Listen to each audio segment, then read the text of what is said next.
Welcome to social post. నేను విష్ణు. ప్రస్తుతంతో పాటు chartered accountant Sunil Reddy గారు ఉన్నారు. సార్తో మాట్లాడదాం. సార్ నమస్తే. సార్ సునీల్ రెడ్డి గారు. నమస్తే విష్ణు గారు. సార్ ఎలా ఉన్నారు? ఆల్ గుడ్ సార్, మీరు ఎలా ఉన్నారు? Yes, I'm good sir. So మొత్తానికి ఇన్కమ్ ట్యాక్స్ రిటర్న్స్ ఫైల్ చేసే సమయం గడువు కూడా చాలా దగ్గరకు రాబోతుంది. మామూలుగా అయితే జూలై 31st మనం ఇన్కమ్ ట్యాక్స్ రిటర్న్స్ అంతా కూడా ఫైల్ చేసి క్లోజ్ చేసేస్తాం. కానీ ఈ సంవత్సరం ఏదో ఒక 15 to 20 days వరకు ఏదో కొంత ఎగ్జామ్షన్ ఇచ్చారు, కొంత గ్రేస్ పీరియడ్ కూడా ఇచ్చారని విన్నాను. సో ఏంటి అసలు ఎప్పటి వరకు ఆ గ్రేస్ పీరియడ్ ఉందంటారు? విష్ణు గారు, మీరు అన్నట్టు every year July 31st last date ఉంటుండే. మనకు అవసరం అనుకుంటే ఒక 1 week డేట్ అట్లా ఎక్స్టెండ్ చేసేవారు ఐటీఆర్ ఫైలింగ్ గురించి, మెయిన్గా ఇండివిజువల్స్కి. బట్ ఏమైందంటే ఈ ఇయర్ September 15th వరకు ఇచ్చారు టైం. ఓకే, 20-30 days కాదు, 45 days. Okay. So September 15th వరకు మనం ఇండివిజువల్ ఐటీ రిటర్న్స్ ఫైల్ చేసుకోవచ్చు. ఇండివిజువల్ అంటే నాన్ ఆడిట్ కేసెస్ ఏవైనా సరే, ఈవెన్ దో ఫర్మ్ అయినా కూడా ఆడిట్ అప్లికబిలిటీ లేదు అంటే మనం September 15th వరకు ఎక్స్టెండ్ అయింది డేట్. ఒక్కసారి రీఫండ్స్ గురించి డీటెయిల్గా మాట్లాడుకుందాం సార్. రీఫండ్సా?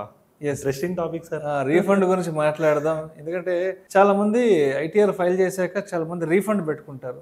ఐటీఆర్ టైంలో చాలా మంది రీఫండ్ అప్లై చేసుకుంటారు. బట్ చాలా మందికి చాలా రోజులైనా కూడా ఆ రీఫండ్ అమౌంట్ అనేది క్రెడిట్ కాదు. మామూలుగా 30-35 days కంతా వచ్చేస్తుంది రీఫండ్ అనేది. బట్ చాలా మందికి అది 3 months 6 months 1 year వరకు పడుతుంది కదా. సో ఎందుకంటారు ఆ రీఫండ్ అమౌంట్ లేట్ అవ్వడానికి? అంటే మన వైపు నుంచి ఎటువంటి మిస్టేక్స్ చేయడం వల్ల మరి ఆ రీఫండ్ అమౌంట్ మనకి రావడం లేట్ అవుతుంది అంటారు? సో మెయిన్గా ఏంటంటే సార్, యావరేజ్గా అప్రాక్సిమేట్గా చూస్తే విత్ ఇన్ 30 days రీఫండ్ వస్తుంది.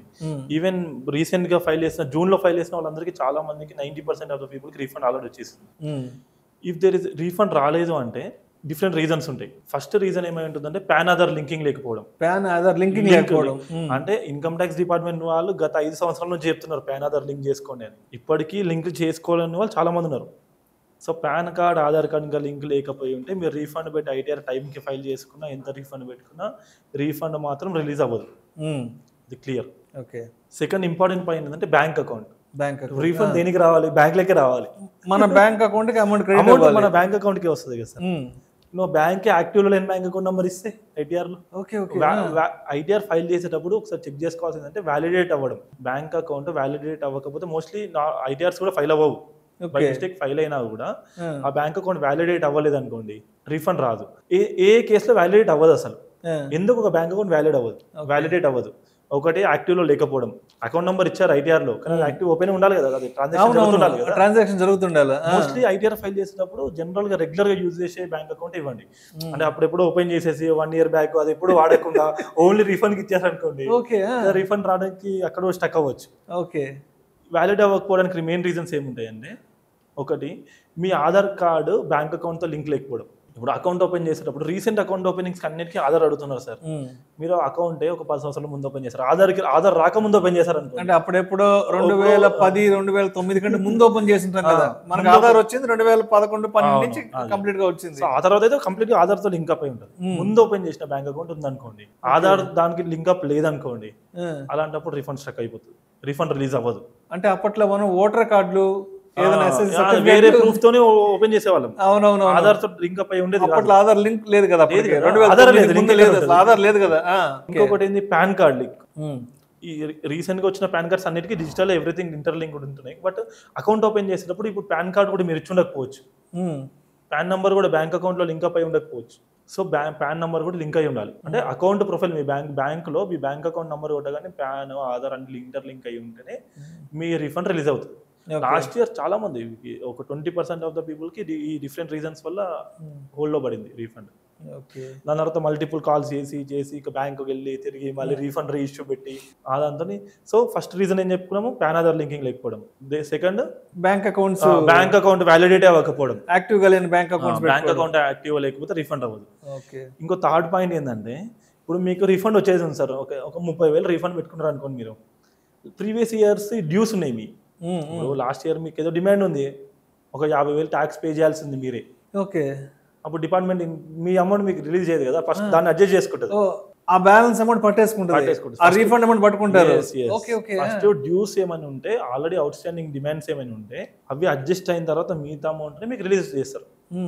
మన ప్రీవియస్ ఎగ్జాంపుల్లో 30,000 రీఫండ్ ఉందనుకోండి, ఒక 10,000 మీద డిమాండ్ ఉందనుకోండి, అది అడ్జస్ట్ చేసినాక బ్యాలెన్స్ అమౌంట్ 20,000 మీకు రీఫండ్ వస్తుంది. ఓకే, సో మన వైపు నుంచి ఏదైనా పాత బాకీలు బాకీలు ఉంటే ఏమున్నా అవి పట్టుకొని మిగతా ఏదైనా అమౌంట్ ఉంటే అవి ఇస్తారు, లేదంటే ఆ అమౌంట్ మొత్తం లాగేసుకుంటారు. అంతే కదా, అదే అడ్జస్ట్ చేసుకుని మీతో అమౌంట్ ఇస్తారు. సో మీరు ఇందాక బ్యాంక్ అకౌంట్ వ్యాలిడ్ లేకపోతే అన్నారు కదా, వ్యాలిడిటీ లేకపోతే నేను రియల్గా అంటే మా ఇంట్లో నేను కూడా రియల్గా ఫేస్ చేశాను. మా వైఫ్ కూడా తన ITR పెట్టుకున్న తర్వాత తను కూడా రీఫండ్ పెట్టుకుంది. రీఫండ్ పెట్టుకున్నాక 4-5 నెలలు 6 నెలలు అయిపోయింది, ఆల్మోస్ట్ 6 months అయినా కూడా తనకి రీఫండ్ అమౌంట్ క్రెడిట్ అవ్వలేదు. సో ఏంటో తను మెయిల్స్ పెట్టింది, సరే ఆ ప్రాసెస్ అదే మనం చేయలేము, అది మన ఓన్ గా అన్ని చేసుకోలేం కదా, చెయ్యాలి. సరే ఇంకా మీలాంటి ఫ్రెండ్ ఒక ఆయన CA చార్ట్ అకౌంట్ ఉంటే సరే ఆయనకు అప్పు చెప్పి లాగిన్ క్రెడెన్షియల్స్ ఏవో, సో తన ద్వారా ఫాలో అప్ చేస్తే తను చెప్పింది ఏంటంటే, విష్ణు గారు ఒక 2-3 మల్టిపుల్ అకౌంట్స్ పెట్టేసేసారు, సో మీ రీఫండ్ అమౌంట్ ఏ అకౌంట్కి ఇవ్వాలా అన్న సందేహంలో వాళ్ళు రీఫండే మీకు వేలేసారని చెప్పారు. అదే మల్టిపుల్ అకౌంట్స్ యాడ్ అయి ఉన్నా నామినేటెడ్ ఫర్ రీఫండ్ అనేది మెయిన్ ఇంపార్టెంట్. ఏ అకౌంట్ ని మనం నామినేట్ చేస్తున్నాం అనేది. ఓకే, సో ప్రాపర్ గా ఎవ్రీథింగ్ లింక్ అయి ఉన్న అకౌంట్ ని నామినేట్ చేసుకుంటే మీకు రీఫండ్ ఈజీగా అవుతుంది.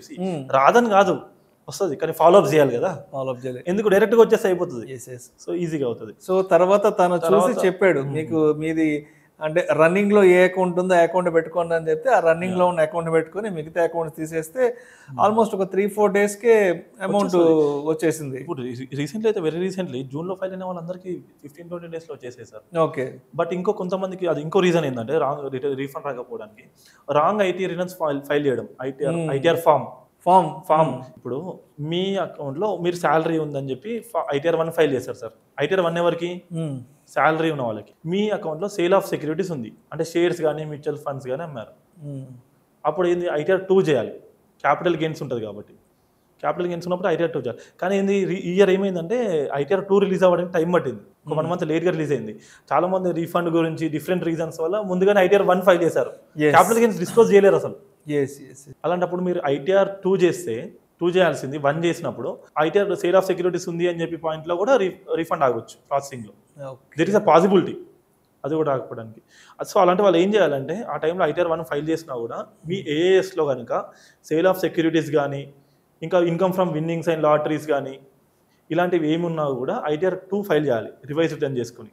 మళ్ళీ లేదంటే ప్రాసెసింగ్లో ITR రీఫండ్ ప్రాసెస్లో ఆగిపోతుంది. అండ్ ఇంకో రీజన్ ఏమై ఉంటుందంటే, రీఫండ్ మీది ఇంకా రాలేదు లేట్గా వస్తుంది అంటే అబ్నార్మల్ డిడక్షన్స్. అంటే deductions genuine deductions, regular deductions కాకుండా అబ్నార్మల్గా డిడక్షన్స్, ఫాల్స్ డిడక్షన్స్ పెట్టేసుకొని రీఫండ్ హ్యూజ్గా పెట్టేసుకున్నారు అనుకోండి, అమౌంట్ ఏమంటే రీఫండ్ రాదు యాజ్ ఎర్లీ యాజ్ పాసిబుల్, లేట్గా వస్తుంది. లేట్గా after cross checking all the deductions, మీరు పెట్టిన క్లెయిమ్స్ ఏమైనా ఉంటే స్కూటీకి అడిగిన తర్వాత ఇస్తారు. So if they got doubt మీరు పెట్టిన డిడక్షన్స్ని బట్టి లేదు ఇక్కడ కొద్దిగా ఫాల్స్ డిడక్షన్స్ ఉండే ఛాన్స్ ఉంది అన్నప్పుడు they will hold down. So sir ఈ రీజన్స్ వల్ల రీఫండ్ ఆగడానికి ఛాన్స్ ఉంటుంది. సో ఎప్పటికప్పుడు రీఫండ్ స్టేటస్ చెక్ చేసుకుంటూ ఉండడం, ఏదైనా ప్రాబ్లం ఉంటే ప్రొఫెషనల్ని అప్రోచ్ అవ్వడం అనేది బెస్ట్ చాయిస్. అసలు రీఫండ్ స్టేటస్ అనేది ఎలా చెక్ చేసుకోవాలంటారు, ఏంటి దానికి ప్రాసెస్? ఇది చాలా ఇంపార్టెంట్ పాయింట్ సార్, ఎందుకంటే ITR ఫైల్ అయిన నెక్స్ట్ డే నుంచి కాల్ చేస్తూ ఉంటారు క్లయింట్స్, సార్ మా రీఫండ్ ఏమైంది, మెయిల్ చెక్ చేసుకోవడం. సో బెటర్ మనం ఏదేదో ఇట్లాంటి ప్లాట్ఫామ్లో చెప్పామంటే చాలా మందికి రీచ్ అవుతుంది. ఫస్ట్ థింగ్ ఏంటంటే ఇన్కమ్ ట్యాక్స్ ప్రొఫైల్లో ఈఫైలింగ్ 2.0లో లాగిన్ చేసి క్రెడెన్షియల్స్ ఉంటాయి, లేదంటే మీ CAని అడిగితే వాళ్ళు లాగిన్స్ ఇస్తారు. లాగిన్ చేసిన తర్వాత వ్యూ ఫైల్డ్ రిటర్న్స్ కొట్టారంటే అక్కడ ప్రాసెస్డ్ అని వస్తుంది. ITR ప్రాసెస్ అయింది అనుకోండి, ప్రాసెస్ విత్ రిఫండ్ డ్యూ అని ఉంటుంది, లేకపోతే రిఫండ్ ఆల్సో ఇష్యూడ్ అని కూడా ఉంటుంది. సో అక్కడ మీకు వ్యూ ఫైల్ రిటర్న్స్లో స్టేటస్ తెలుస్తుంది, అసలు మీ ITR ఎక్కడుంది, ప్రాసెస్ అయిందా, ప్రాసెస్ అయ్యి రిఫండ్ రాలేదా, అసలు ప్రాసెసే కాలేదా. వ్యూ ఫైల్ రిటర్న్స్లో క్లియర్గా అర్థమైపోతుంది. ఒక నార్మల్గా ఓపెన్ చేసి ఎవరు నార్మల్ క్లెయిమ్ అని కూడా అర్థమైపోతుంది, క్లియర్గా ఉంటుంది. సెకండ్ ప్లేస్ ఏంటంటే, ఇంకా నాకు లాగిన్ డీటెయిల్స్ లేవు నా దగ్గర, మా CA దగ్గరే ఉన్నాయి అన్నప్పుడు incometax.gov.in అని ఉంటుంది సార్. అక్కడికి వెళ్ళి రీఫండ్ స్టేటస్ అనే ఆప్షన్ ఉంటుంది, అది క్లిక్ చేసి మీ పాన్ నెంబర్ ఎంటర్ చేసిన తర్వాత ఇయర్ చెక్ చేస్తే ఆ ఇయర్ది అసలు ఇన్కమ్ ట్యాక్స్ స్టేటస్ అయింది, రీఫండ్ వచ్చిందా రాలేదా, వస్తే ఇన్కమ్ ట్యాక్స్ వాళ్ళు రీఫండ్ రిలీజ్ చేసిన బ్యాంక్ వాళ్ళ దగ్గర ఏమైనా ప్రాబ్లం ఉందా, బ్యాంక్ త్రూ ఏమైనా ప్రాబ్లం ఉందా, అసలు ఏంటి అనేది క్లియర్గా అర్థమవుతుంది. సెల్ఫ్గా ఎవరికి వాళ్ళు చెక్ చేసుకోవచ్చు ఇది రీఫండ్ స్టేటస్ అనేది. ఈ మధ్యలో ఈ రీఫండ్స్ గురించి ఒక న్యూస్ ఏంటంటే సార్, ఇన్కమ్ ట్యాక్స్ డిపార్ట్మెంట్ వాళ్ళు రెగ్యులర్గా ట్వీట్ చేస్తుంది కానీ పోస్ట్ చేస్తుంది ఏంటంటే, ఫేక్ మెయిల్స్ పంపిస్తున్నారు. మాన్యువల్ మీదికి సంబంధించిన మాన్యువల్కి సంబంధించిన కన్ఫర్మేషన్ కావాలి ఇన్కమ్ ట్యాక్స్ రీఫండ్ రిలీజ్ చేయడానికి అని ఒక ఫేక్ మెయిల్స్ వస్తున్నాయి చాలా మందికి. ఆ భ్రమలో పడిపోయి ఇన్కమ్ ట్యాక్స్ మెయిల్ రాగానే వాళ్ళు ఏ డీటెయిల్స్ అడిగితే ఆ డీటెయిల్స్, బ్యాంక్ డీటెయిల్స్ అడిగితే బ్యాంక్ డీటెయిల్స్, పాన్, ఆధార్. జనరల్గా ఇన్కమ్ ట్యాక్స్ వాళ్ళు సార్ డైరెక్ట్గా మిమ్మల్ని ఏ డీటెయిల్స్ అడగరు. ఇట్లాంటి పర్సనల్ డీటెయిల్స్ అయితే అసలే అడగరు. ఏది pan card, Aadhaar card, bank account details ఇవన్నీ కూడా అవన్నీ ఫేక్ మెయిల్స్. వాటికి మాత్రం మీరు రెస్పాండ్ అవ్వకండి. అది ఈ రీఫండ్స్ అనేది అన్ని యూజ్ చేసుకొని చాలా మంది పర్సనల్ ఇన్ఫర్మేషన్ గ్యాదర్ చేస్తున్నారు. సో ఇప్పుడు మన రీఫండ్ అమౌంట్ ఒక 30,000, 40,000, 50,000 ఎంతో ఆగిపోయి ఉంటుంది వాళ్ళ దగ్గర, అంటే డిపార్ట్మెంట్ దగ్గర, అంటే మనకి మన అకౌంట్ లో క్రెడిట్ కాకుండా వాళ్ళ దగ్గర ఆగిపోయి ఉంటుంది. డిఫరెంట్ రీజన్స్ మనం చెప్పుకున్న రీజన్స్ వల్ల. సరే ఒక 6 months 1 year ఎంత అయింది. సో ఇప్పుడు మనకి దాని మీద వడ్డీ నష్టపోయినట్టు కదా. దానికి ఏదైనా వడ్డీ ఇచ్చే అవకాశం ఏదైనా ఉందా? అంటే మన ఆగిపోయిన అమౌంట్ దగ్గర దాని మీద ఏదైనా ఉంటుంది ఖచ్చితంగా. ఇప్పుడు మీరు పెట్టింది జెన్యూన్ రీఫండ్ అనుకోండి, అది డిఫరెంట్ రీజన్స్ వల్ల, టెక్నికల్ రీజన్స్ వల్ల కావచ్చు, ఏదైనా డిడక్షన్స్ వల్ల రీజన్స్ వల్ల కావచ్చు, ఒక జెన్యూన్ అయితే ఇన్కమ్ ట్యాక్స్ వాళ్ళు రీఫండ్ ఇచ్చేటప్పుడు దాని మీద ఇంట్రెస్ట్ తో కల్పిస్తారు. మీకు 0.5% ఇంట్రెస్ట్ యాడ్ చేసి per month. Okay. Yearly 6%, monthly 0.5% interest add చేసి మిత్తితో విప్తానికి ఇస్తారు. మీ అమౌంట్ ఏడికి పోదు. డిపార్ట్మెంట్ చేతిలో ఉంటే అమౌంట్ ఏడికి పోదు. జెన్యూన్ క్లెయిమ్ చేస్తే సరిపోతుంది. డీటెయిల్స్ పర్ఫెక్ట్ ఉంటే వచ్చేస్తుంది. ఓకే. సో ఇంకా అంటే మీరు ఒక చార్ట్ అకౌంటెంట్గా ఉన్నారు కాబట్టి, సో అంటే మీరు రెగ్యులర్గా మీ క్లయింట్స్ వైపు నుంచి చూసే ఇష్యూస్ ఏముంటాయి ఈ రీఫండ్ రావడంలో? ఇష్యూస్ పరంగా మెయిన్గా ఏంటంటే చాలా మందికి సాలరీ ఎంప్లాయీస్ ఉంటారు సార్, వాళ్ళకి టీడీఎస్ డిడక్ట్ అవుతుంది. వాళ్ళు కాకపోతే ఏంటంటే టైంకి రిటర్న్ ఫైల్ చేసుకోరు. లెట్స్ సే ఎవ్రీ ఇయర్కి మనకి ఏంటంటే విత్ ఇన్ డ్యూ డేట్ లోపల చేసుకోవాలి. డ్యూ డేట్ ఏంటండి ఎవ్రీ ఇయర్ 31st July ఉంటుంది. ఈసారి సెప్టెంబర్ వరకు ఎక్స్టెండ్ అయింది. బట్ లేట్ ఫైలింగ్ ఆప్షన్ ఉంటుంది, బిలేటెడ్ రిటర్న్ అంటారు. అది డిసెంబర్ వరకు చేసుకోవాలి. దానికి లేట్ ఫైలింగ్ ఫీజు ఉంటుంది, గట్టి చేసుకోవాలి. కానీ డిసెంబర్ వరకు కూడా కొంతమంది మర్చిపోవడం వల్లనో, ఓవర్లోక్లోనో, లేకపోతే వాళ్ళ సీఏ గుర్తు చేయకపోవడం వల్లనో, హెల్త్ వల్ల డిఫరెంట్ రీజన్స్లో ఫైలింగ్ చేసుకోరు. డిసెంబర్ తర్వాత జనవరిలో వచ్చి సార్ నాది ఐటీఆర్ ఫైల్ చేయాలి, నాది కొంచెం టీడీఎస్ డిడక్ట్ అయితే రీఫండ్ పెట్టాలి అంటారు. కుదరదు కదా. బిలేటెడ్ రిటర్న్ డిసెంబర్ వరకు టైం. అప్పటిలోపు మీరు నార్మల్గా ఐటీ రిటర్న్ ఫైల్ చేసుకున్నా కూడా రీఫండ్ రావాలంటే మాత్రం విత్ ఇన్ టైంలోనే చేసుకోవాలి. రైట్. ఓకే.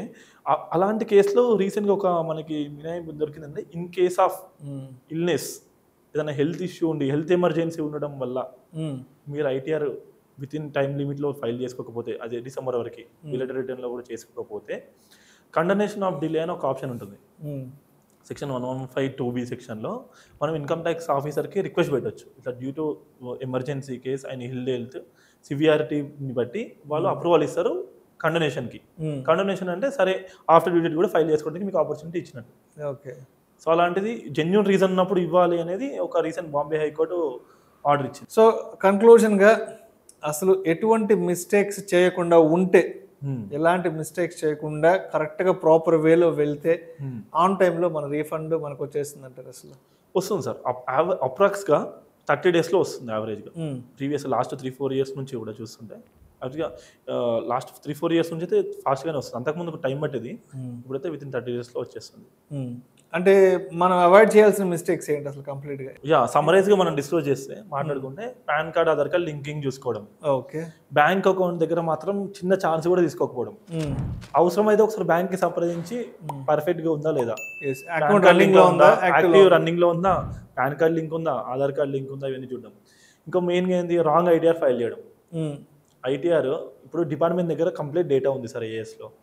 మీకు షేర్స్ ఎన్ని పెట్టారు, మీరు ప్రాపర్టీ అమ్మారా, షేర్స్ అమ్మారా, మ్యూచువల్ ఫండ్స్ అమ్మారా, విన్నింగ్ ఫ్రమ్ లాటరీస్ ఏమైనా చేశారా, ఏం చేశారు అనేది కంప్లీట్ డేటా ఉంది. మీరు అది కాదు, చాలా మంది శాలరీ టైం లేదని సెల్ఫ్గా చేసుకునే వాళ్ళు ఏఎస్ అన్ని చూడ కూడా ఫార్మ్ 16 చూసి ఓన్లీ శాలరీ ఇన్కమ్ పెట్టి ఐటీఆర్ ఫైల్ చేసేస్తారు. ఓకే. అప్పుడు మరి మిగతా అన్ని ఇన్కమ్స్ స్కిప్ అవుతున్నాయి కదా. డిపార్ట్మెంట్ వాళ్ళు దాన్ని ప్రాసెస్ చేసేటప్పుడు ప్రాబ్లం అవుతుంది అన్నట్టు. ఓకే. సో అప్పుడు మీకు నోటీస్ రావడానికి, లేదంటే ప్రాసెస్ అవ్వకుండా మళ్ళీ రివైజ్ చేసుకోవాల్సిన అవసరం వస్తుంది.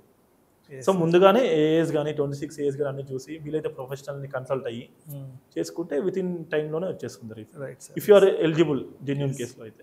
Thank you sir. Thank you so much Sunil Reddy గారు. మన ఇన్కమ్ ట్యాక్స్ రీఫండ్ డిలే అవ్వడానికి మన వైపు నుంచి ఎటువంటి కారణాలు ఉన్నాయి, ఆ డిలే కాకుండా ఆన్ టైంలో, రైట్ టైంలో మన అమౌంట్ మనకి రీఫండ్ కావాలి అంటే మన వైపు నుంచి మనం ఎటువంటి తప్పిదాలు లేకుండా ఉంటే బాగుంటుంది అనే దాని గురించి చాలా చక్కగా తెలియజేశారు. Thank you so much sir.